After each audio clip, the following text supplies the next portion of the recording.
We continue on preaching on the Sermon on the Mount. And we take our Bibles and turn to Matthew chapter 6. Verse 9. Matthew chapter 6. Chapter 7. Matthew chapter 7. Verses 13 and 14. Matthew chapter 7. Verse 13 and verse 14. We will all read these two verses together. We all read these two verses together. These verses are very, very deep and very, very important. I just pray the Holy Spirit will give us clarity as we deliver His message this morning. So let's read verse 13 and verse 14 together. Enter ye in at the straight gate, for wide is the gate, and broad is the way that leadeth to destruction, and many there be which go in thereat. Because straight is the gate, and narrow is the way, which leadeth unto life, and few there be that find it. Father, bless your word. Amen. Lord, please give us the truth of your word in our inner spirit, that we will become doers of your word. We will be encouraged by your word. We will be challenged by your word. We will be edified by your word. We will be rebuked and corrected by your word. Help us today that through your word we will grow in the Lord. Amen. Thank you, Lord Jesus, for answering us. In Jesus' name I pray. Amen. Be seated. 2 ways to lead. Ọ̀nà méjì Láti gbé. láti gbé. Ìgbé ayé ẹni. 2 ways to lead. Ọ̀nà méjì láti gbé. In other words, there are only 2 ways to live. Nígbà sọ pé ọ̀nà méjì ló wà láti gbé. But there is only one way to life. Ṣùgbọ́n ọ̀nà kan péré ló lọ síbi ìyè. And that's what I'm talking about. Èyí gan la wá ń ṣe àtẹnumọ́. 2 ways to live, 1 way to life. Ọ̀nà méjì láti gbé, ọ̀nà kan láti yè. 2 ways to live, I pen, 1 way to life. Ọ̀nà méjì láti gbé, ọ̀nà kan sí yè. And in bracket under here I put Jesus Christ is that only way to heaven. Jésù sì ní ọ̀nà nì sí ọ̀run rere. You didn't hear that, did you? I said Jesus Christ Wọ́n ní Jésù Kristi nìkan is the only way ní ọ̀nà kan ṣoṣo nì to heaven. sí ọ̀run rere. Is the only way to Sí life. ọ̀nà kan sí ìyè. Let's establish that. Ẹja fìyí lélẹ̀. Perhaps we may say things today. Of course, we will say things today that many people will not like. Bóyá a sọ àwọn nǹkan lẹ́nìí tí ọ̀pọ̀ èèyàn ò ní fẹ́. And I understand that we are online too. Mo sì rí pé àwa lérí ayélujára bákan náà. Like my dear friend, Brother De Morgan will put it. Gẹ́gẹ́ bí ọ̀rẹ́ wọn De Morgan ṣe We wí. may end up in Facebook jail. A lè parí bọ́ sí orí Ẹ̀wọ̀n Facebook. ẹ̀wọ̀n ayélujára But we don't mind. nítorí àrùn jìnnà. But listen today, we don't mind. Kò kàn wá. Why? Because there are only 2 ways to live. Kí ló fà á? Nítorí ọ̀nà méjì péré ló wà But láti only gbé. 1 way to life. Ṣùgbọ́n ọ̀nà kan péré ló lọ sí ìyè. And that way is Jesus. Ọ̀nà òní sì ni Jésù. And only Jesus. Jésù nìkan sì ni. There's no other way Kò sí ọ̀nà mìíràn to life. sí ìyè. The only other way Ọ̀nà mìíràn kan ṣoṣo tó tún wà. leads to destruction, Ó lọ sí ìparun ni. leads to Ó hell. darí sí ọ̀run àpáàdì. See, towards the end of Matthew chapter 6, Nígbà tá a fi bọ́ sófin Mátíù orí kẹfà ni. practically from verse 19 to 24, that was what I Láti mistakenly nǹkan bí quoted at the ẹsẹ̀ beginning. ọ̀kàndínlógún You sí will notice ìkẹrìnlélógún. that I put it that your choice matter. Ẹ rí i pé mò ń sọ fún wa pé ohun Your tá a yàn ó ṣe choice pàtàkì. matter. Èyí tá a yàn ó ṣe pàtàkì. Why? Torí kí ni? Because we have to make choices in life. Nítorí a ní láti ṣe ìpinnu ní ayé. There are so many things in life call for decisions to be made. Wọ́n ní ọ̀pọ̀ ní ayé yóò And pè that fún the èrò choice láti ṣe we ìpinnu. make will determine the outcome we get. Ìta bá wá yàn ní ọmọ ṣàlàyé That tí ó jókòó almost rẹ̀. everything in life has its head or tail, right or left. You remember that? Ẹlẹ́gbẹ́ ohun gbogbo láyé ló ní orí tàbí ìrù.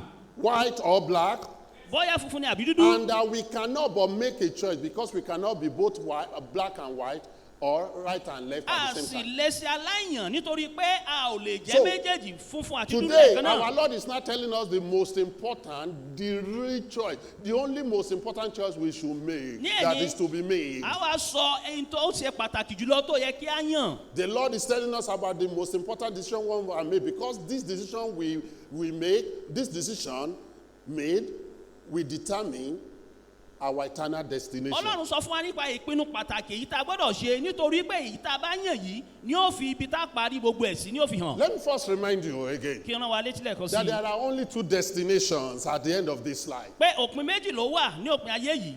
Ibi Heaven. méjì, and hell. ọ̀run rere àtọ̀run àpáàdì. And everyone is on the journey that leads to either of these destinations Oníkálukú ló wà ní ìrìn àjò èyí tó darí sí ìkan nínú méjèèjì yìí.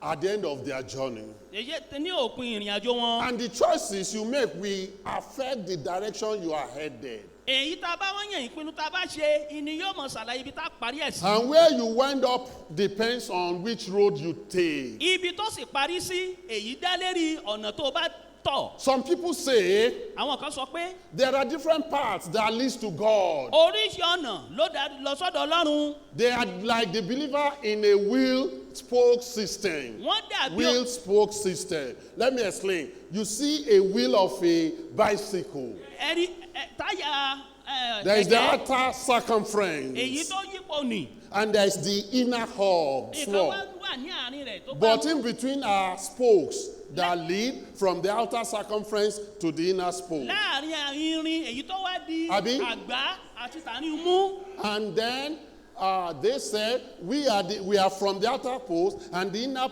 hub is God. There are different spokes, they all lead to the hub. Wọ́n wá sọ pé láti ibi àgbá nì nǹkan kan da irin tó darí ẹ̀ wá síbi tí àárín So tó they dì mú tó say di Ọlọ́run. there are different paths that lead to God. Wọ́n wá ní àmọye ọ̀nà ló darí sọ́dọ̀ Ọlọ́run. They say it really doesn't matter what you believe or what you do, Wọ́n ní tẹ́ ìgbàgbọ́ àbí tẹ́ ẹ ṣe kò as tiẹ̀ long ní as you ìtumọ̀. are Ní sincere. ìwọ̀nba ìgbà tẹ́ ẹ bá ti jó lótìtọ́. Well, there may be different religions. A lè ní oríṣiríṣi ẹ̀sìn. Of course, there are different beliefs, Ọ̀pọ̀ ìgbàgbọ́ ló tilẹ̀ wà. different ideas, Ọ̀pọ̀ èrò. different Gbogbo philosophies, ìwò tó yàtọ̀. different doctrines. Àwọn àgbélẹ̀lẹ̀ tó But yàtọ̀. according to the Lord Jesus Christ, Gẹ́gẹ́ bí Jésù Kristi ṣe there sọ. are only two paths. Ọ̀nà méjì péré ló wà. Jesus told us that there are only two roads in life with two destinations. Ọ̀nà méjì péré ló wà láyé tó lọ sí àwọn méjì. One will lead to the kingdom of Ìkan God, náà ló lọ sí ìjọba and the Ọlọ́run. other lead to eternal ruin. Ìkejì sì lọ sínú Listen to ìparun me. ayérayé. Each one has a starting point, Ìkọ̀ọ̀kan lọ́nà níbi tó ti bẹ̀rẹ̀. and each one has an Ó tí wọ́n sì end. ní ibi tí wọ́n parí sí. One is crowded, Ìkan ó kún, the other is not. ìkejì ò kún. We may have different, so many religions. A lè ní oríṣiríṣi ẹ̀sìn. Amen? Àmín. But there are only two ways. Ṣùgbọ́n ọ̀nà méjì péré ló wà. All other religions combined together, they're on that one. Gbogbo ẹ̀sìn yòókù It wọ́n wà ní doesn't ojú matter kan ní. what they do, how they do it, where they do it, when they do it, they all in one Kò ní group. ìtumọ̀ ibi tí wọ́n ti ṣe àbí wọ́n ti ń ṣe gbogbo wọn ojú kan wọ́n wà. The other one only leads to heaven, to life. Ìkan yòókù nìkan ló darí sí ọ̀run rere sí ìyè. And we hold no apology in stating this. A ò sì tilẹ̀ gba Amen. ìdáríjì lọ́dọ̀ ẹnì kankan fún táwọn yìí. There are two distinct gates. Àní ọ̀nà àbáwọlé méjì ló wà. One is wide Ìkan ó má fẹ́ ó gbòòrò and easy ó sì rọrùn and leads to eternal ruin. ó sì lọ sí ìparun ayérayé. This wide one is widely traveled. Èyí tó fẹ́ gbòòrò yìí ọ̀pẹ̀ ní tọ́. This is all we want to talk about in my outline. It is the way that most of the world is using on their earthly journey. Èyí tá a fẹ́ sọ yìí ó ní èyí I tí ọ̀pẹ̀ mean, this I'm giving you the summary before the outline, so to speak. wọ́n ń sọ àká rẹ̀ fún wa kó tó di pé á I said there tẹ̀síwájú are two distinct gates. pé ọ̀pọ̀ náà méjì ló One, wà. the first one is wide and easy, Ìkan fẹ́ ó sì rọrùn but the end is destruction. ṣùgbọ́n òpin rẹ̀ ìparun ni. There are many who are on it. Ọ̀pọ̀ ló wà It níbẹ̀. is widely traveled. Ọ̀pọ̀ èèyàn ní ń tọ́. Most of the people in this world are using it in Ọ̀pọ̀ their èèyàn earthly láyé journey to òní wọ́n ń eternity. lò ní ìrìn àjò wọn sí But ayérayé. it does not lead to God. ṣùgbọ́n òpin rẹ̀ kò lọ sọ́dọ̀ ọlọ́run. And the only reason it's not leading to God, ìdí tí kò sì fi darí sọ́dọ̀ ọlọ́run. because it is not through Jesus Christ. nítorí kìí ṣe nípasẹ̀ Jésù Kristi. You didn't hear that, did you? ṣe gbọ́ yìí. It is not through Jesus kìí Christ. ṣe nípasẹ̀ Jésù Kristi. It doesn't matter how holy they are, kò ní ìtumọ̀ bí wọ́n bá ṣe pẹ́ how tó. sincere, how good they bí are. wọ́n bá ṣe lè dára ní òtítọ́ It tó. is not from God. I mean, it is not through Jesus Christ. It is not the way. kìí ṣe nípa Jésù Kristi kìí ṣe ọ̀nà. It is the way of the ó crowd, jẹ́ ọ̀nà títí ọ̀pọ̀ èèyàn. of the popular opinion, ní ti àwọn èrò tó of gbajúgbajà. human ní ti thinking èrò ènìyàn. and doing. àti ìṣe wọn. It excludes faith and trust in the unseen God through Jesus Christ our nípa Lord. ìgbàgbọ́ nínú Ọlọ́run tàrí Jésù Kristi. It doesn't include their faith. kò So let us, the other way is narrow, ọ̀nà kejì tóró ni. and it is only few that are on name. àwọn pérése ló sì wà níbẹ̀. It is not popular. kò gbajúgbajà. It is not popular. kò gbajúgbajà. It is not easy. kò rọrùn. But it is saved. ṣùgbọ́n ó ní gbanilà. It is saved. ó ní gbàlà. It leads to life. ó lọ sí ìyè. Because it is through Jesus nítorí Christ. nípasẹ̀ Jésù Kristi ni. So let us take some moment this morning káwá mú àkókò díẹ̀ ní to ọ̀rọ̀ look yìí. at these two láti destinations wo àwọn ibi méjì yìí. and the roads that lead to each destination. àti àwọn ọ̀nà tó lọ síbẹ̀. First, àkọ́kọ́. there is the wide gate. a ní ọ̀nà gbòòrò. There is a joke here already in my outline. So I'm correcting it live. wọ́n ṣeré kan ní ibi tí wọ́n kọ sílẹ̀ wọ́n. There is a joke in it. ó dàbí àwàdà. Should I say it? Let me say it. You know, if you use modern phone, tẹ́ ẹ bá it autocorrect. tẹ́ ẹ bá ń lo àwọn fóònù tuntun yẹn rí i pé fúnra ẹ̀ ní máa ń fi rẹ̀ sí ipò. So unfortunately, my autocorrect put it this way. títí wọn ó wá gbé báyìí. There is the wife gate. ó ní Wife. òpópónà ìyàwó And Broadway that leads to disruption. So àti don't ọ̀nà mind tó me. fẹ̀ tó lọ sí ìparun. Hallelujah. amen. Amen. amen. Amen. àmín. But that's not what I'm saying. So Ìta wives, àsọkọ́lé yìí. don't be offended. ẹ̀yin ìyàwó. So there is the wide gate, not wide gate, òpópónà tó gbòòrò and the broad way. àti ọ̀nà tí ó fẹ̀. I love the way our Lord put it. mo fẹ́ràn ọ̀nà tí Olúwa ṣe gbé kalẹ̀. Wide gate, òpópónà tó fẹ̀. that is where to enter in, ibẹ̀ lágbà wọlé. and a broad road, àti Broadway, ọ̀nà tó fẹ̀. and it leads to hellfire. tí ó parí sí ọ̀run àpáàdì. It leads to destruction. ó lọ sí ìparun. Jesus says Jésù wá sọ báyìí. in verse 13, ní ẹsẹ̀ ìkẹtàlá 13b, agbọ̀n kejì rẹ̀. for wide is the gate, wide is the gate, and broad is the way àtinúbú ni ojú ọ̀nà náà that leadeth to tí ó destruction, lọ sí ìparun. and many there be which go in thereat. ọ̀pọ̀lọpọ̀ lé àwọn ènìyàn tí ń bá ibẹ̀ wọlé. Wide is the gate, gbòòrò ní ọ̀nà náà. broad is that way, and Bro. it leads to destruction. ó sì lọ sí ìparun. Three things we should note about this wide gate and broad way. ohun mẹ́ta tá a gbọ́dọ̀ mọ̀ nípa òpópónà tó fẹ̀ àtẹ̀yí tó ṣe tọ́rọ̀ yìí. Number one, àkọ́kọ́ it is a mellow way. ó jẹ́ ọ̀nà tí Mellow, Ọ̀nà M-E-L-O-W. They say mellow. ọ̀nà jẹ́jẹ́ But it's synonymous to easy. ṣùgbọ́n ìtànfiwé ni tó rọrùn. It is an easy way. ó jẹ́ ọ̀nà tó rọrùn. It is easy to get through the gate. ó rọrùn láti débi ẹnu ọ̀nà yìí. It is big and ó wide. tóbi ó sì fẹ̀jú. And it is easy to walk down the ó sì road rọrùn láti rìn ní òpópónà because rẹ̀. it is a wide, broad nítorí way. pé ó jẹ́ òpópó tí ó fẹ̀ tó gbòòrò. It is the way of ó tolerance. sí ọ̀nà ìfaradà. And it is the way of going with the ó sì flow. jẹ́ ọ̀nà tá a lè mọ ìgbà tí ọmọ yọ̀. Going with the flow. Bọ́n ṣe ń ṣe. lẹ́yìn bí wọ́n ṣe ń ṣe é. It is the way of ecumenicanism. Ó yẹ kẹ́ ẹ ti gbé ìbò yẹn bàbá Bible Institute. ó jẹ́ ọ̀nà aláṣepọ̀. This is the way of it. If it feels good, do it. ọ̀nà pé tó bá rí kó dára ṣe bẹ́ẹ̀. In this part, ní ọ̀nà yìí, in this broad way, ní ọ̀nà tó gbòòrò yìí, there is no restriction. kò sí pé ìbáwí, There is no kò sacrifice. sí There is no ìrúbọ, surrendering. kò sí ìwà There's lọ́sẹ̀. plenty of room ọ̀pọ̀ ilé ló wà for bẹ́ẹ̀. everybody. fún oníkálukú. A lot of compromise. ọ̀pọ̀ ìgbọ̀ngànjẹ́. A lot of tolerance. ọ̀pọ̀ ìfaradà. You can bring all your ẹ lè baggages kó gbogbo tẹ bá ní wá. and keep all your kẹ́sì fi baggages, gbogbo ẹ̀ pamọ́ síbẹ̀. all your gbogbo sins, ẹ̀ṣẹ̀ yín.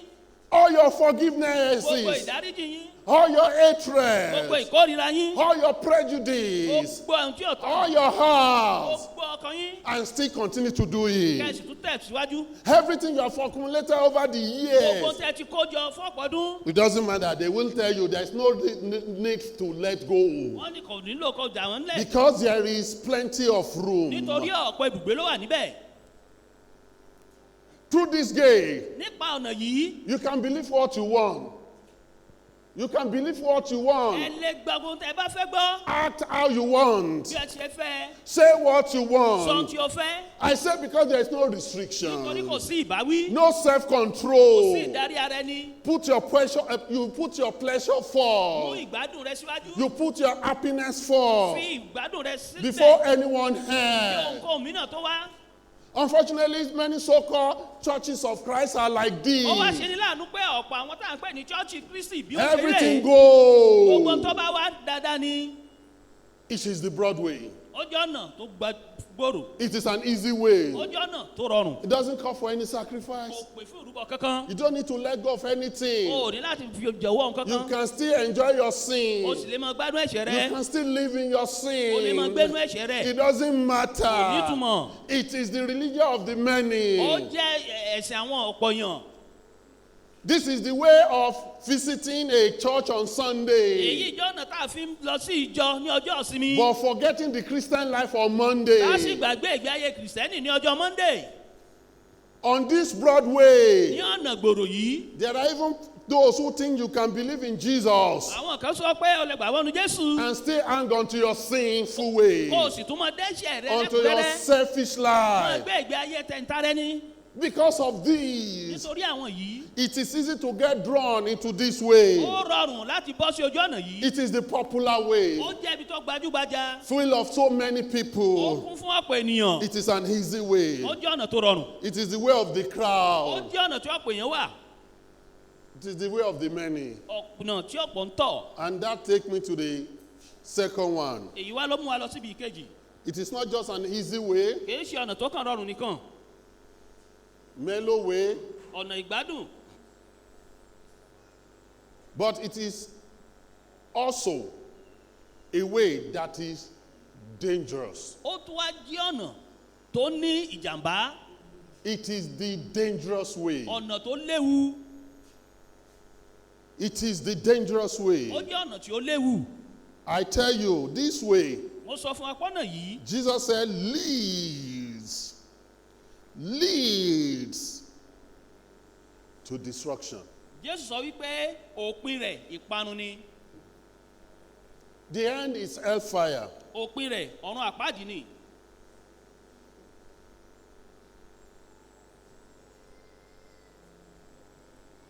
It is dangerous because it's a road that may look and feel good. ó kún fún ewu nítorí pé ọjà ibi tó tù ó tó sì ṣe bó ṣe wù ọ́. It may be signposted or have a signpost that say heaven, ó lè jẹ́ ibi tá a gbé atọ́nà sí pé ọ̀run ni. but it actually takes to hell. ṣùgbọ́n ọ̀run àpáàdì ló mú ní rè. Jesus said, broad Jésù sọ pé gbòòrò is this way gbòòrò ní ọ̀nà náà. that leadeth to destruction. èyí tó lọ sí ibi ìparun. Proverbs 16:25 says, Proverbs 16:25 ìwé says, òwe there orí is a way that seemeth right unto man, but the end thereof are the ways of death.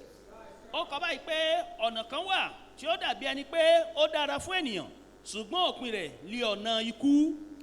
This broad way ọ̀nà gbòòrò yìí with wide gate pẹ̀lú ọ̀nà pẹ̀lú It's a dangerous àbáwọlé tó way. fẹ̀ yìí ó jẹ́ ibi It tó leads léwu to destruction. ó lọ sí ìparun ni. This road leads to eternal separation from God in hellfire. èyí ló mú ìpínyà ayérayé. Listen to me, I'm not talking about religion this morning. nísìnyí àsọ nípa ẹ̀sìn. It doesn't matter that you are part of this church. kì í ṣe pé torí pé mo jẹ́ ọmọ ìjọ yìí. It doesn't matter that you are part of this kò church. ní ìtumọ̀ pé ó jẹ́ ọmọ ìjọ yìí. That's not the right. níta ń sọkọ́ yìí To be on the right way. láti wà ní ọ̀nà tí ó tọ́. And by default, we are born walking on this broad way. láti ìpìlẹ̀ a bí wa láti mọ̀ rìn ní ọ̀nà gbòòrò yìí ni. It's not something that we will say we choose to enter in at a time, but as we come to understanding, we find ourselves on this broad way. kìí ṣe tó ṣe pé a yàn pé bá ṣe rìn ní. Unfortunately, ṣùgbọ́n bá ṣe dàgbà abàdà because wọn it's bẹ̀. an easy way, it's a popular way, it's a feel-good way, many do not want to live in. torí wípé ó jẹ́ ọ̀nà tó gbòòrò tó dára tó gbajúgbajà ọ̀pọ̀ ò fẹ́ kúrò níbẹ̀. And even though this is a dangerous way, bó tilẹ̀ ṣe pé wájú ọ̀nà tó kún fún ewu. but you will note with me that it is also the way of the majority. ṣùgbọ́n ẹ rò pẹ̀lú mi wípé ó jẹ́ ọ̀nà tó jẹ́ pé ọ̀pọ̀ èèyàn ló ń tọ̀. It is the majority way. ọ̀pọ̀ èèyàn ló ń tọ̀. Jesus said, many are there, many enter their house. bíbélì jẹ́ sọ pé ọ̀pọ̀ ló ń gba ibẹ̀ wọlé. And many there be which go in thereat. ọ̀pọ̀ sì ní àwọn tó ń gbabẹ̀ jáde náà. That go in thereat. tí wọ́n ń wọ ibẹ̀.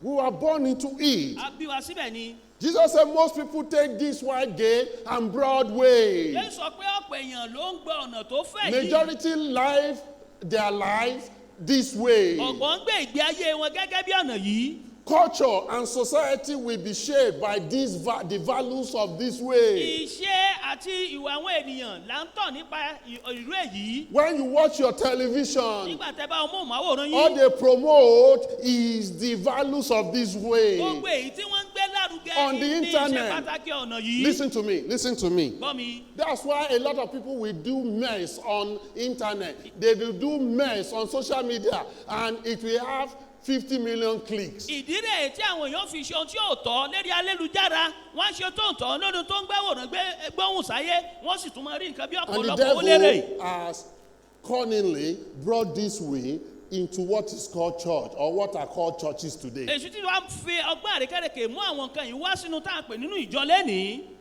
You will hear the majority view on TV. ẹ rí èrò ọ̀pọ̀ èèyàn lérí móhùnmáwòrán. You read it in the newspapers. ẹ kà lérí ìwé You ìròyìn. hear it on the radio. ẹ gbọ́ lórí rédíò. And you deal with it in your working place. nígbà tẹ́ débi Your iṣẹ́ yín workplaces. ẹ rí pàtúmbárù ẹ̀ pàdé. This first way is an easy way. ọ̀nà àkọ́kọ́ yìí ó jẹ́ ọ̀nà tó rọrùn.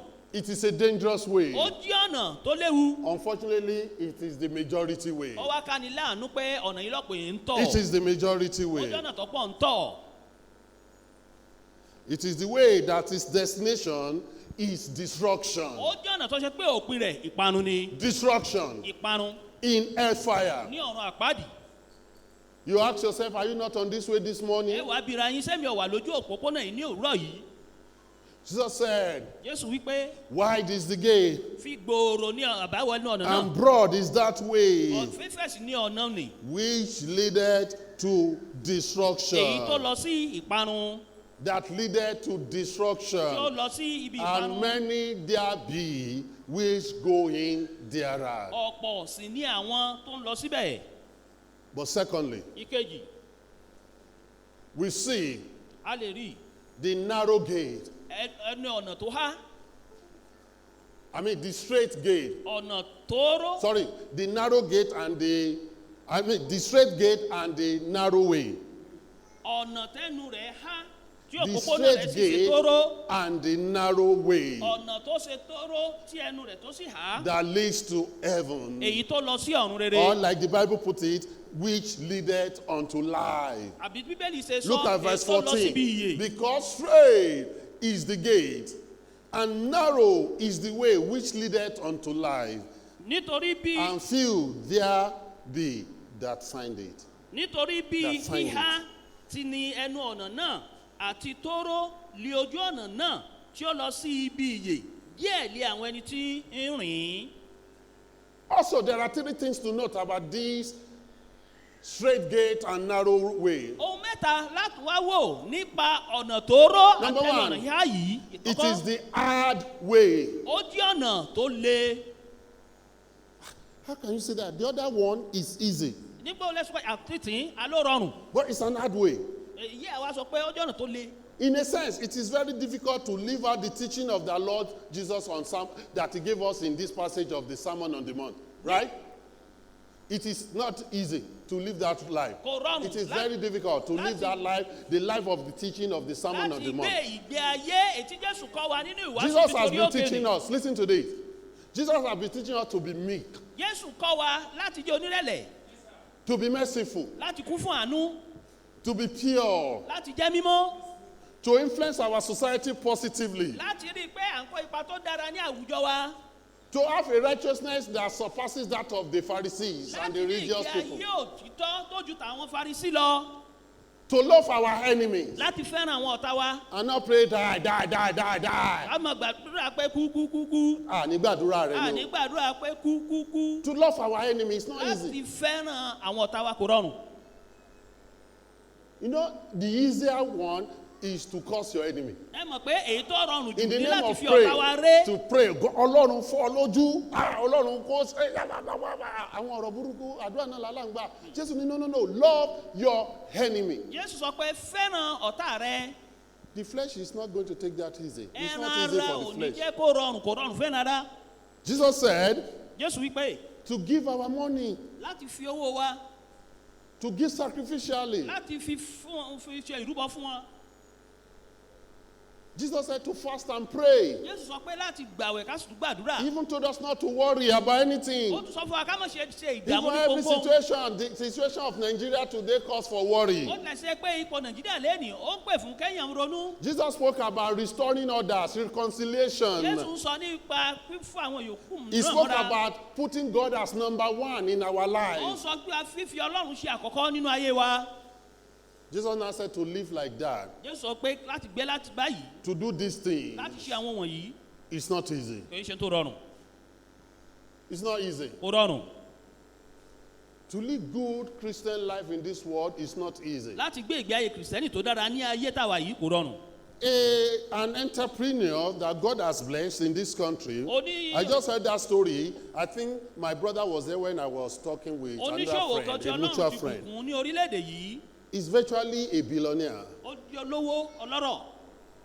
And he was telling this our mutual friend that to do business in Nigeria ó wá ń sọ fún ọ̀rẹ́ wa tímọ́tímọ́ yìí pé in a Christian way is not easy. láti ṣe òwò ní orílẹ̀-èdè ní ọ̀nà ti kìrìsìtẹ́nì He kò rọrùn. said, like in ó America, ní bí ní òkè òkun lọ́hùn you may not be a Christian, ẹ lè mọ́ jẹ́ kìrìsìtẹ́nì. but you can still conduct an honest business. ṣùgbọ́n ẹ sì tún lè ṣe òwò tí ó It's easier there. ó rọrùn But lọ́hùn. in Nigeria, ṣùgbọ́n ní orílẹ̀-èdè tiwa yìí o even as a Christian, it's very, very difficult. gẹ́gẹ́ bí kìrìsìtẹ́nì kò tún rọrùn. So they approached him recently. àwa pàdé ẹ̀ láìpẹ́ yìí. They approached him wọ́n wá lọ bá a. that there's a program for his benefit, for his business benefit. fún I won't ètò mention more kan than that. bẹ fún àṣeyọrí owó rẹ̀. And he will get 5 billion naira. yóò sì ní nǹkan bíi bílíọ̀nù 5 So náírà. when they first approached him, nígbà tí wọ́n kọ́ tọ́ lọ. he thought these 419 people have come. ó rò pé àwọn oníjìbìtì tún dé. Well, he instructed his bankers and his legal team to meet with them. ó wá sọ fún àwọn ilé ìfowópamọ́ rẹ̀ àtàwọn amòfin rẹ̀ pé ẹ bá wọn sọ̀rọ̀. So they met with them, they found out they are genuine. wọ́n bá wọn pàdé wọ́n sì rí I pé won't òótọ́ ni. mention what program it is that is currently going on in Nigeria. wọn ò ní sọ ètò òní tó ń tẹ̀síwájú báyìí. And so he had to be at the next meeting with them, ó wá lọ sí ìpàdé sat tó with kàn them, pẹ̀lú wọn. and they presented it, and it's genuine. wọ́n sì tún gbé kalẹ̀ ó rí pé n tó He dára will ni. get 5 billion, yóò rí bílíọ̀nù 5 but náírà. he will get it within 48 hours, 2 days. láàrin ọjọ́ méjì lówó yóò tọ̀ wá. 5 tó gbé bí pọ̀n ni o, bí odo mẹ́sàn-án lẹ́yìn 5. But they will take these people that are facilitating it, will collect 10%. ṣùgbọ́n àwọn tó mú ètò yìí wá tó ń jọjọ dánmọ́ná wọ́n gba ìdá 10%. And they will cook all the books, whatever. wọ́n sì ṣe bí wọ́n This ṣe fẹ́. friend, being a good Christian, said no. ọ̀rẹ́ wọn yìí And he did not take it. torí kọ́ jẹ́ But I began Kristẹni, to ó ní wonder rárá. how many people are taking that in Nigeria. wọ́n wá wo The iye land of èèyàn corruption. tí wọ́n ti ń gbarú èyí ní orílẹ̀-èdè yìí. And they will bring the church money to church. wọ́n sì múrú ọwọ́ báyìí wá sí ilé ìsìn. Amen. àmì Proceed of corruption. èrè ohun tí ò tọ́ It's not an easy way kò jẹ́ ọ̀nà tó rọrùn. to stand for God in this new present generation, láti in dúró these fún last ọlọ́run days. ní ìran ìkẹyìn yìí It's not easy. kò rọrùn rárá. It's easy to join them. ó rọrùn láti darapọ̀ mọ́ wọn.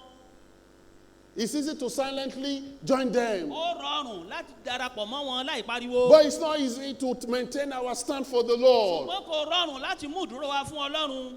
It's no longer easier as it used to be to say like Joshua that as for me and my house, we will serve the kò Lord. rọrùn bó ṣe rí gbà ní láti sọ bí Joshua ṣe sọ pé fún èmi àti ìdílé mi o ṣe Olúwa làwọn ó ṣe. Let's bring it practically a bit. And we've said this over in the past. You are a civil servant ó jẹ́ oníṣẹ́ ìjọba and you get to work at 7:50. ó sì dé ibi iṣẹ́ ní nǹkan bíi aago méje Okay, mẹ́jọ kù you díẹ̀. get to work at 7:49. ó dé ibi iṣẹ́ ní aago méje àbọ̀ kọjá díẹ̀. 7:49. Aago mẹ́jọ kù ìṣẹ́jú mọ́kànlá, brother, mẹ́jọ kù okay. ìṣẹ́jú mọ́kànlá. And the final time everybody should fill in is 7:50. àkókò tí ó sì So 1 minute, kẹ́jù you made it, láti you're a kọ́ Christian. ní aago mẹ́jọ. Unfortunately, when you look at the register, you are number 2 out of 50 workers. ìgbà tó wá wo ìwé ìforúkọlẹ̀ orí pé wọ́n ní ẹnì kejì nínú nǹkan bíi 50 òṣìṣẹ́.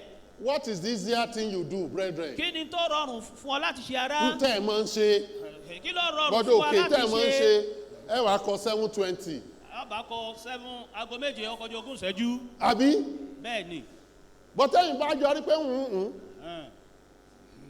tó bá ti di 7:50 gẹ́gẹ́ màá sáìn iye èèyàn tó bá ṣe. Because there is no way wọ́n tún bẹ́yìn wọ́n ní kẹ́ ẹ sáyẹ̀nsì sálẹ̀ ẹ sá fi gáàpù lẹ́lòkè. Àbí bẹ́ẹ̀ kọ́ ni? yes. It's not easy. ó rọrùn. Tẹ́ bá wá yarí tẹ́ yarí if you now refuse ẹ ti gbà sọ lẹ́nu àbí? it's Ó because ní ká máa problem gbé for yín you. lẹ́sẹ̀. Gbogbo ẹ̀tọ́ yín wọn ò ní jẹ́ rí they gbà. will start with chanting Ẹ you. dáhùn they ni. will not let you to It's your not right. easy. ní tó ń ṣẹlẹ̀ ní kò rọrùn. The straight gate narrow way, it's not easy in this láti modern tọ ọ̀nà world. tọ́rọ̀ ni kò rọrùn ní ayé tàwa yìí. I had a story of a brethren of somebody in this church mo gbọ́ ìtàn ará kan nínú ìjọ yìí. that was to, I know the person we know immediately. You are invigilating an exam. ó ń ṣe àmójútó ìdánwò And tí in wọ́n that ṣe. center, they want to bring Orijo and write it for. ní ibẹ̀ ni wọ́n sì fẹ́ gbé òrìjọ́ wá láti kọ́ fún àwọn ọmọ. And the person said, no. ẹni ń bá ní rárá o. So when they were reporting to others, how did they put it? Wọ́n ní ẹnìkan tí ẹnìkan sá ti yarí ń bì, so to speak. I can't remember the words that was said. And that person was targeted. You be targeted immediately wọ́n sì for standing for the right. nítorí pé ó dúró fún òtítọ́ ọ̀rọ̀. That's just some simple one. àwọn tó rọrùn láti gbọ́ rè. But oh, how immoralities have grown. ẹ wo bí ìwà búburú ṣe dàgbà. Even in the vineyard of God. kódà nínú àwùjọ ọlọ́run. Fornication, adultery, àgbèrè panṣágà. stealing and robbery, olè àti olè jíjà. backbiting and covetousness. ọ̀rọ̀ ẹ̀yìn ojú kòkòrò. The straight gate and narrow way. ọ̀nà tóóró. No, it is an hard way. àkọ́kọ́ ó jẹ́ ọ̀nà tó tí ò rọrùn.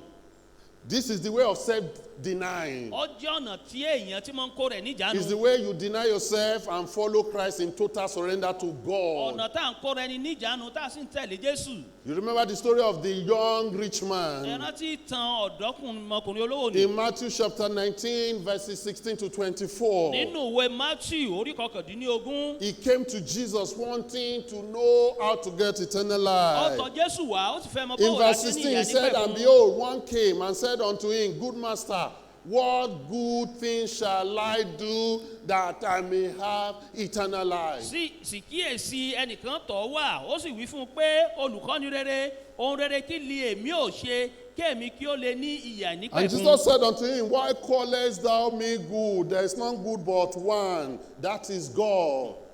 But if thou will enter into life, keep the commandments. Ó sì wí fún un pé èé ṣe tí ìwọ fi pè mí ní ẹni rere kan kò sí bí kò ṣe ẹnìkan èyí ni Ọlọ́run, ṣùgbọ́n bí ìwọ bá ń fẹ́ wọ ibi ìyè pa òfin mọ́. And he said unto Jesus, now I said, which law? Wọ́n bí léèrè pé òfin wo? Jesus said, thou shalt do no murder, thou shalt not commit adultery, thou shalt not steal, thou shalt not bear false witness, honor thy father and thy mother, and thou shalt love thy neighbor as thyself. The young man said unto Jesus, now he said, all these things have I kept from my youth up. Gbogbo òfin mo ti ń pamọ́ láti gbèwé mi. What lack I yet? Kí ni mo tún What still ṣàìní? remain? Kí ló tún kù? Jesus said unto him, Jésù wá sọ fún un. if thou wilt be perfect, Tí ìwọ bá fẹ́ jẹ́ pípé, go and sell that thou hast, lọ kí o ta gbogbo ohun tí o ní òní. and give to the poor, Kó o sì fi fún àwọn aláìní. and thou shalt have treasure in heaven. Ìwọ ó sì ní èrè ní ọ̀run. And come and follow me. Kí o sì padà wá tọ̀ mí lẹ́yìn. But when the young man heard that saying, Nígbà tí ọ̀dọ́kùnrin olóyè wá gbọ́ he yìí, went away sorrowful, ó padà kúrò pẹ̀lú for ìbànújẹ́ he had great possession. nítorí ó ní ọrọ̀ púpọ̀. Then said Jesus unto his disciples, Jésù wá sọ fún àwọn ọmọ ẹ̀yìn rẹ̀. verily I say unto you, Yóò ti tọ́ mo sọ fún yín that a rich man shall hardly enter into the kingdom of heaven. pé kò rọrùn fún olówó And again láti I wọ say unto ìjọba you, ọ̀run. it is easier for a camel to go through the eye of a needle than for a rich man to enter into the kingdom of Ó God. ní ó rọrùn fún ìbákasẹ́ láti gbójú abẹ́rẹ́ wọlé ju See, fún this olówó story láti wọ is ìjọba key. Ọlọ́run. Many people have misunderstood this to be salvation by work, and I'm coming to that in my Ọ̀pọ̀ ní òye rounding up. wọ́n ń pè ní bóyá ìgbàlà tí But ó sì this bẹ́ẹ̀. man came wanting to justify himself. Ọkùnrin yìí wá ó fẹ́ ìdáláre He fún ara did rẹ̀ not ni. want to leave that broad road. He was trying to justify Kò fẹ́ himself. fi ọ̀nà gbòòrò yìí sílẹ̀, ó wá láti dá rẹ̀ láre. Jesus said, you give all you have. Jésù sọ pé Why? gbogbo tó ní Because at sílẹ̀. that point, all the possession he had was the God to this man. Nítorí wípé Was àkókò his ìgbógbó God. rẹ̀ títí Ọlọ́run ni. Was his God. You see, the way to God is narrow. Ọ̀nà sí ọ̀dọ̀ Ọlọ́run tóró ni o. Because God won't play second best in our lives. God will not play second best in our Ọlọ́run ò lives. ní jẹ́ ibi ẹnì kejì nínú ayé wa. And listen to this carefully. Gbọ́ yìí. We either trust him or we don't. Inú ká gbà gbọ́ ni tàbí ká mọ́ gbà gbọ́. We have either chosen his way or we haven't. Á yan ọ̀nà rẹ̀ ni àbí ká mọ̀ wulẹ̀ yàn. I say it is the hard way Mo ní ọ̀nà tí ó le ni. because people will ridicule us. Torí àwọn èèyàn fi wá sí yẹ̀yẹ́. They will oppose our insistence that the narrow way is the right way. Wọ́n sọ fún wa pé ọ̀nà tó rò ní kó pé kì í ṣe ọ̀nà tó dára. They don't like it when we say we are not serving the same God. Wọn ò fẹ́ gbọ́ tá a bá sọ pé àsìn Ọlọ́run kan náà. In fact, especially Muslims, they like it when Christians go, Ọlọ́run kan náà là ń Àwọn sìn. Mùsùlùmí tẹ̀ mọ́ fẹ́ gbà tá a sọ Ọlọ́run kan náà là ń Or sìn. when they want to get something from you, they quickly tell you, Ọlọ́run kan náà là ń sìn. Ṣùgbọ́n àbí tí wọ́n bá fẹ́ gbà nǹkan lọ́wọ́ yín, wọ́n á sọ pé Ọlọ́run kan náà là ń sìn. But I tell you, we are not serving the same God. Ṣùgbọ́n mo sọ fún àsìn Ọlọ́run kan The náà. God I'm serving, his name is Jesus. Ọlọ́run tí mò ń sìn orúkọ rẹ̀ ní Jésù. If a Muslim will say Jesus is the way, Tí Jesus Mùsùlùmí is bá the sọ pé Savior, Jésù then we are ní serving ọ̀nà, the same Jésù ní olùgbàlà, God. a jẹ́ pé à ń sìn Ọlọ́run kan náà nu. They don't want you to say that. Wọ́n ò fẹ́ kó sọ yìí o. You'll be ridiculed for it. Wọ́n gàn ọ́ fún You'll yìí. be hated for it. Wọ́n kórìíra rẹ fún. You will be persecuted for Kódà it. wọ́n tún fìyà jẹ ọ́ torí kó sọ bẹ́ẹ̀. It is the hard way. Ó jẹ́ ọ̀nà tó le. But listen to this. Ṣùgbọ́n gbọ́ yìí o.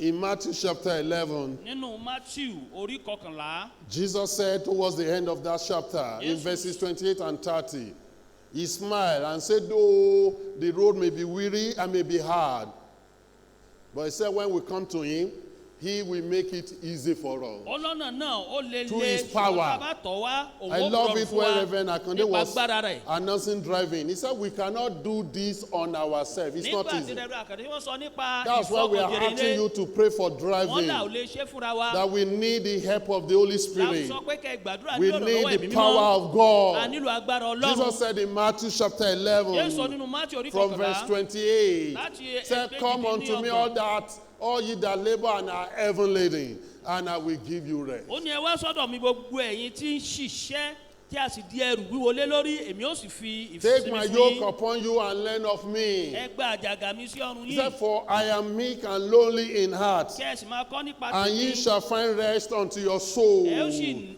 ó He said, sì for my rí yoke ìsinmi. is easy and my burden is light. Nítorí àjàgà mi rọrùn, ẹrù mi sì It's fúyẹ́. not easy road, it's a hard road in the power of the flesh. Ọ̀nà náà rọrùn, ó le ní But through agbára the ti help ara. of the Holy Spirit, the Ṣùgbọ́n ní- Christian way, the narrow way life, if I put it, the narrow way life is easy to live. Ṣùgbọ́n nípasẹ̀ agbára In ẹ̀mí the mímọ́, comfort of the ọ̀nà Holy ìgbé Spirit. ayé ọ̀nà tó rò ní ó rọrùn láti gbé pẹ̀lú ìrànlọ́wọ́ ẹ̀mí In mímọ́. the power of the Holy Spirit, Pẹ̀lú agbára ẹ̀mí mímọ́, through the help of God, nípa ìrànlọ́wọ́ Ọlọ́run, you can live that separated ẹ life. lè gbé ìgbé ayé ìyàsọ́tọ̀ You ni. can live that pure life for Ẹ lè God. gbé ìgbé ayé mímọ́ ní fọlọ́run. That leads me to the second Èyí point. mú mi lọ sí kókó That kejì. even though this second part, the narrow road, the narrow way is an hard way, Pé bó tilẹ̀ ṣe pé ọ̀nà tó ró yìí ó jẹ́ ọ̀nà tó but le, it is the safe way. ṣùgbọ́n ó jẹ́ ọ̀nà tó Jesus ní said, ìgbàlà. straight is the gate and narrow is the way which leadeth unto Ó ní life. tó ró ní ọ̀nà náà, gbòdò sí ní ọjọ́ èyí tó lọ It sí is ìyè. hard, but it is Ó possible. le ṣùgbọ́n rọrùn.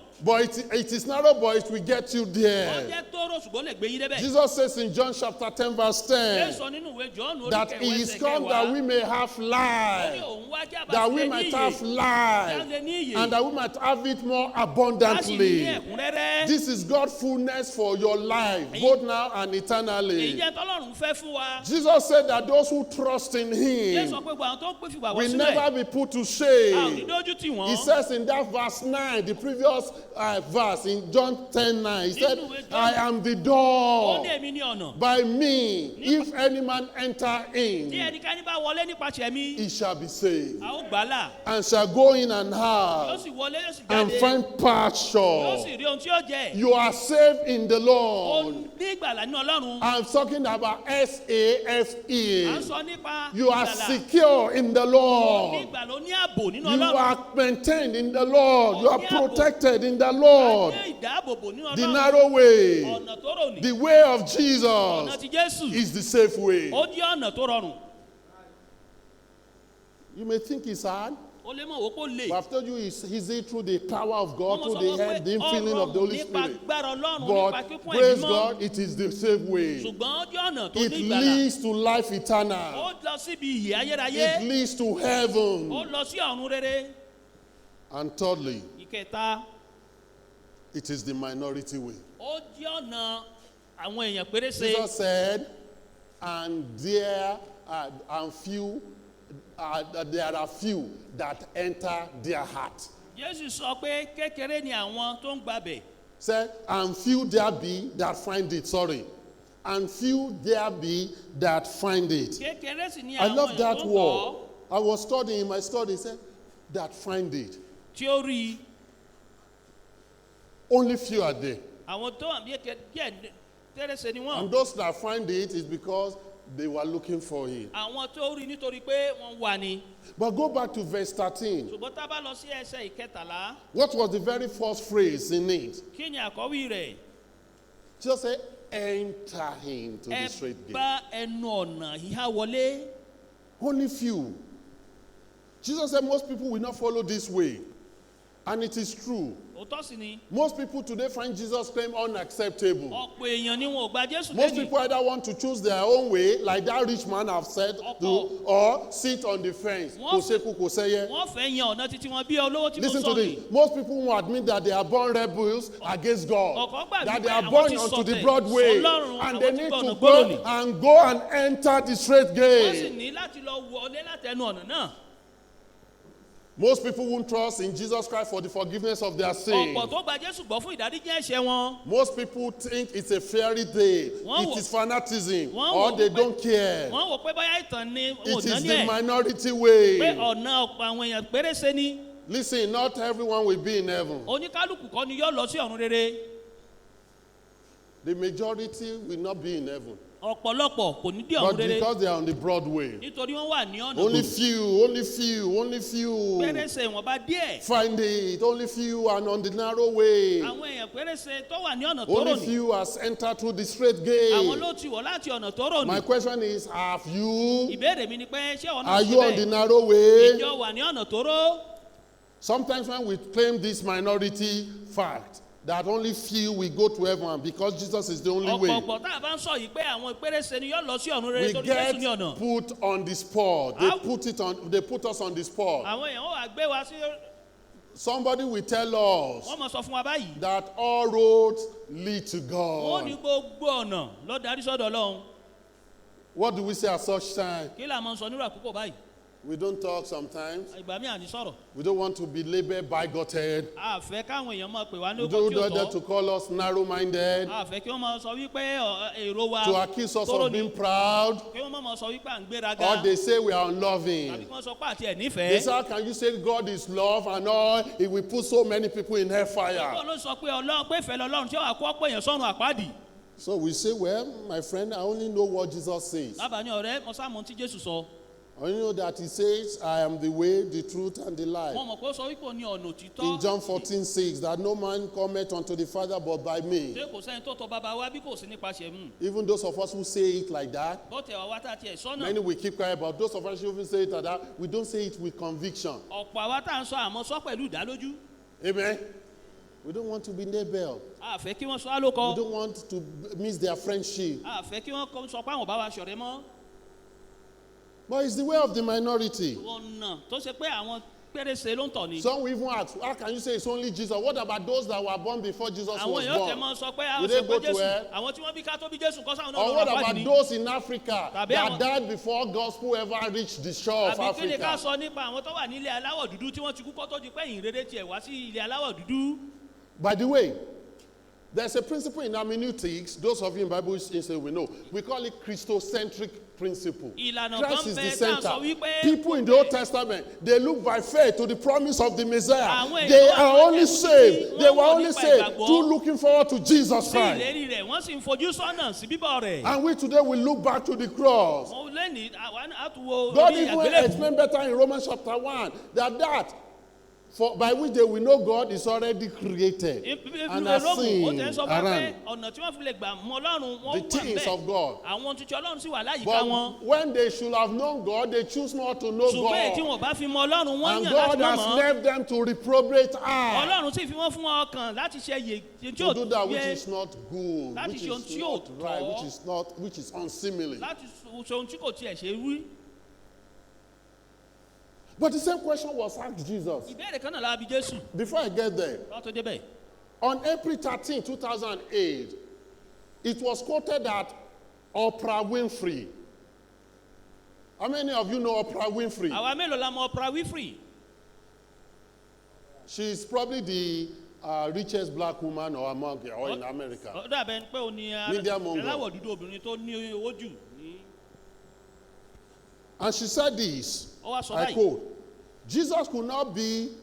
he said that Jesus could not be the only way to God. ó ní Jésù ò lè jẹ́ ọ̀nà kan ṣoṣo sọ́dọ̀ Ọlọ́run. So she went on to ask about this when he quote, people who live on the planet in places where Jesus never even heard the name of Jesus. What about them? ó wá sọ pé àwọn tó tiẹ̀ gbé lórí ilẹ̀ ayé See? níbi tí àti ìgbórúkọ Jésù kí lásán pa tiwọn. People don't like us when we say Jesus is the only way. àwọn èèyàn fẹ́ràn wa tá a bá sọ pé Jésù nìkan ní ọ̀nà. But listen to me. ṣùgbọ́n gbọ́ mi o. You don't need to like me. o nílò láti fẹ́ràn mi. You only need to hear it. o ní láti gbọ́ ni. Jesus is the only way. Jésù ní ọ̀nà kan ṣoṣo.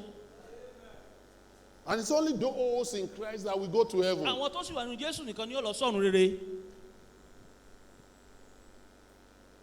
I don't know about you. mi ò mọ̀ nípa rẹ o. That's my conviction. ṣùgbọ́n èrò tèmi The rèé. straight gate, the narrow way. ọ̀nà And that tóóró is Jesus. Jésù nìyí. Unfortunately, even some Christians have such a view like Winfrey, ó Oprah ṣe ní láàánú Winfrey. ọ̀pọ̀ kìrìsìtẹ́nì àwọn náà tún ní A ìwò bíi pastor títí said that obìnrin yìí. in one of his Bible study, a man who is also a deacon, by the way, ọkùnrin kan tó jẹ́ díákónì. indicated that he too believed that God had another way for people who have not heard about Jesus. ó lóun náà gbàgbọ́ pé Ọlọ́run gbọ́dọ̀ ní àwọn ọ̀nà mìíràn fún àwọn èèyàn tí ò tí gbọ́n pa But Jésù. sometimes, through this study, God now gave me another passage of understanding. nínú ẹ̀kọ́ yìí Ọlọ́run wá tún fún mi ní Luke òye chapter mìíràn. 13, put it up. Luke chapter 13. Lúùkù From orí verse kẹtàlá 22.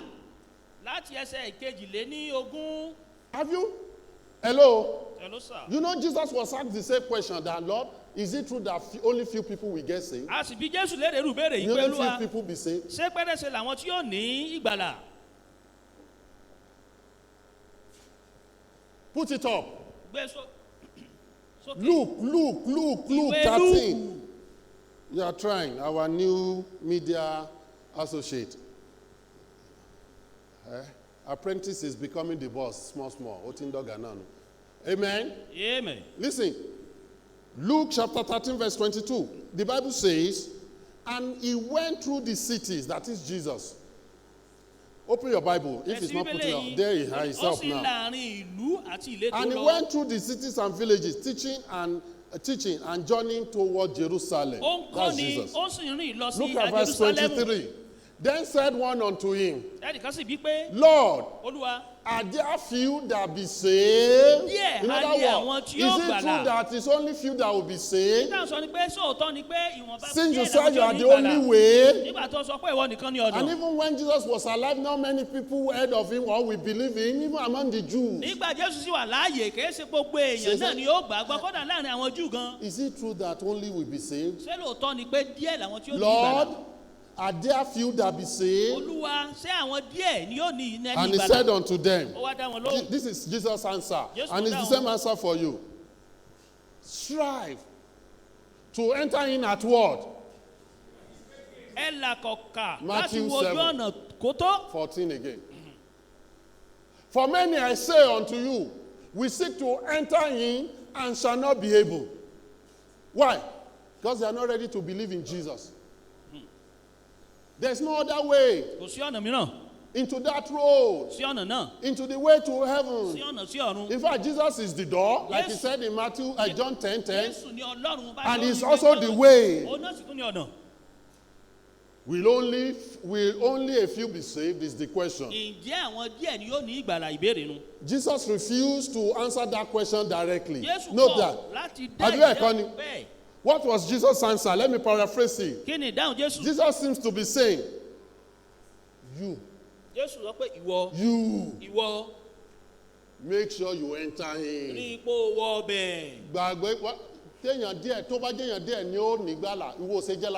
If you will be saved, why are you not among those few? You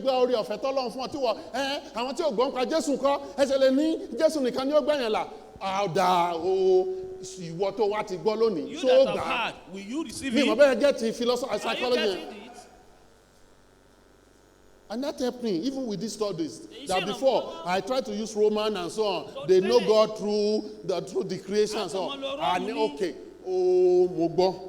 Yes, I've heard. Jesus answer, you. Strive to enter in.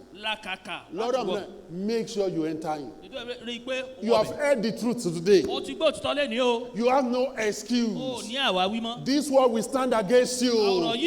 That it was presented to you clean and clear that Jesus Christ, only him and him alone is the way to heaven. Only him and him alone is the Savior. No other one. It's not one of the ways. It's not a better way. It's not a faster way. It's not a shorter way. Listen, he is the only way. Jesus is the way. He's the only way. So it is the part of the few. There are few who find it. And over the time, even God has given us precedent. You remember the story of the flood during the days of Noah. How many people got saved? Oh, hey, sit down. 8. Thank you. Just 8. There are many. So long, shorty. You don't go short. I want to talk about God as if God is more than short. He has done it all. He gave his own child. You don't need to work for him. You come and receive Jesus. You refuse.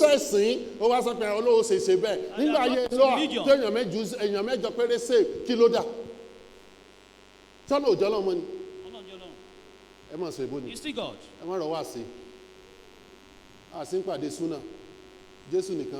Jesus is the only way. Amen. Amen.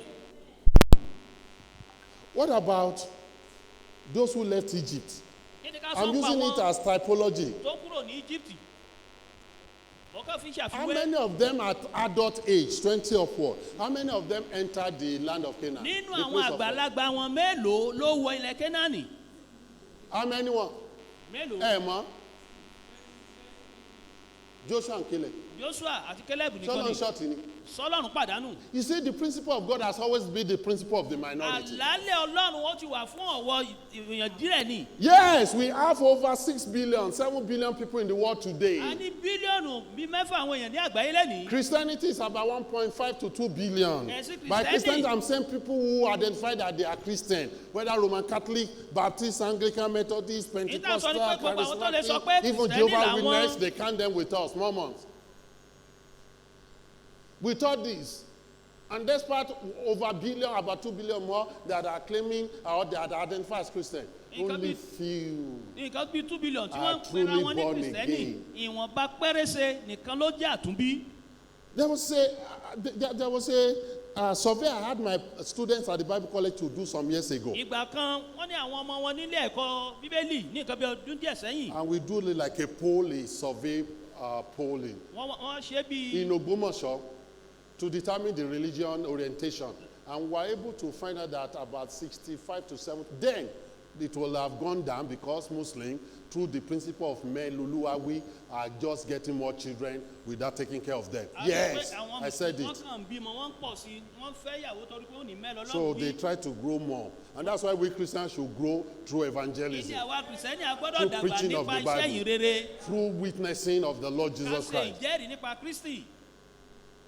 So, for the power of God unto salvation is the gospel. The Nítorí gospel is the agbára power of Ọlọ́run God sí ìgbàlà ní unto ìyìn salvation. rere. So, but we find out that about 67, about 70, give or take 67% are Christian by religion identification. Nǹkan bí ọgọ́ta àtayọ ní ìpín tó jẹ́ Kìrìsìtẹ́nì. And about 30 or 33 claim to be other religion. Out of them are traditional Bí religions. ọgbọ̀n àwọn ni wọ́n jẹ́ àwọn èsì But mìíràn. of that Christian number, Ṣùgbọ́n nínú nọ́mbà àwọn tá a fún Kìrìsìtẹ́nì ni. I asked them to ask them if they say Christian, Àwa bí wọ́n tó bá ṣe pé that this Kìrìsìtẹ́nì is the wọ́n. question. If you are to die today, Pé ẹ̀yin tẹ́ pé Kìrìsìtẹ́nì o tó bá ṣe pé ikú lẹ́nìí. do you know for sure that you will go to heaven? Ìjẹ́ ní ìdálójú pẹ̀ lọ sọ́run rere. Of course, many will say yes. Bó ṣe ṣe pé ọ̀pọ̀ sọ pé bẹ́ẹ̀ ni. The follow-up question, which we use in soul winning, is what makes you sure? Ìbéèrè tí máa ń tẹ̀lé tá a máa ń lò ní pé kí wọ́n ló fún How ní are you ìdálójú. sure? Do you know that over 90%, in fact, over 95% did not have clear testimony that it is Jesus Christ? Sẹ́ni pé márùndínlọ́gọ́rùn-ún inú My òtí faith ẹ̀ in ní Jesus ẹ̀rí pé Jésù ni Olúwa. Many will say, mi ò robi sọ́mọ nìkejì.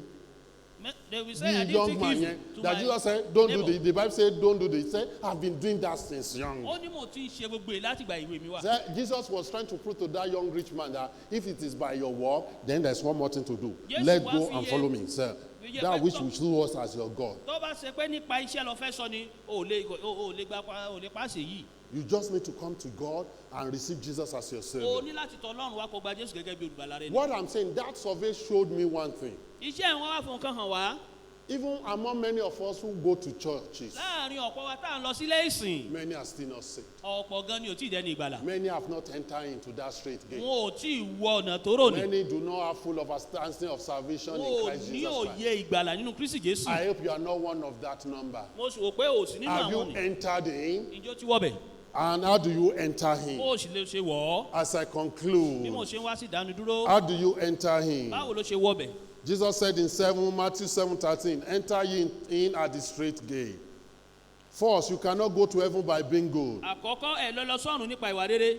To enter into to this narrow way, which is Jesus Christ. Láti wọ ọ̀nà tọ́rú ó ti ń jẹ́ Jésù yìí. Because Jesus said he's the way, the truth, and the life. No man cometh unto the Father but by him. Torí Jésù sọ pé òun ní ọ̀nà So òtítọ́ àti you need to put your trust in Jesus Christ as your Savior. Àkọ́kọ́ ó fi ìgbẹ́kẹ̀lé rẹ̀ sínú Jésù Kristi You gẹ́gẹ́ bí come to olùgbàlà rẹ̀. him and tell him, I know I was born unto the broad way. Wàá tọ̀ wá pé mo mọ̀ pé a bí mi sí ọ̀nà gbòòrò ni. I've entered through bad, but enter me into the wide gate and broad way leading to destruction. But Nípa today, ìbí mo wọ ẹnu Jesus ọ̀nà gbòòrò tóóró I'm ni. entering through the straight gate onto the narrow way, and that is by coming to Jesus and ask him to save you. ṣùgbọ́n lẹ́nìí jésù mo That wá is sí it. ọ̀nà It's tóóró as ni simple as that. kí o mo tọ̀ wá kó o sì gbà mí. Many are still missing it because they want to maintain and keep to their good work. ọ̀pọ̀ ní òye torí pé wọ́n fẹ́ tẹ̀síwájú nínú iṣẹ́ rere John tó sì wà chapter bẹ́ẹ̀. 3 verse 16, for God so loved the world that he gave his only begotten son, that whosoever believeth in him should not perish but have everlasting life. Verse 36, he that believeth on the Son hath everlasting life, and he that believeth not on the Son shall not see life, but the wrath of God abideth on him. Romans 10, verse 9, verse 10 and verse 13, that if thou shalt confess with thy mouth the Lord Jesus Christ, and shalt believe in thy heart that the Lord God has raised him from the dead, thou shalt be saved. For with the heart man believeth unto righteousness, and with the mouth confession is made unto salvation. For whosoever, verse 13, for whosoever shall call on the name of the Lord, shall call upon the name of the Lord, what? Shall be saved. That's how to enter in. bí a ti lè wọlé rè. And when you are genuinely saved, nígbà tó bá ní ìgbàlà ní and tòótọ́. through the help of the Holy pẹ̀lú Spirit, ìrànlọ́wọ́ ẹ̀mí mọ́. you begin to live for the Lord. ó bẹ̀rẹ̀ sí máa gbé fún ọlọ́run. You begin to show forth his good work. ọmọ fi iṣẹ́ rere ọlọ́run hàn. And people will begin to glorify your Father which is in heaven. àwọn èèyàn sì mọ ọmọ ọdún bàbá rẹ tí ń bẹ ní I ọ̀run. ask you again, mo bí ọ lẹ́ẹ̀kan sí i. have you entered into the straight gate and the narrow way, so o ti wọlé sí ọ̀nà tóóró which àti ọ̀nà tó leadeth kúrò ní. unto life? èyí tó darí sí Let's yìí. stand up as we pray together. ká dìde bá a ṣe jọ ń gbàdúrà.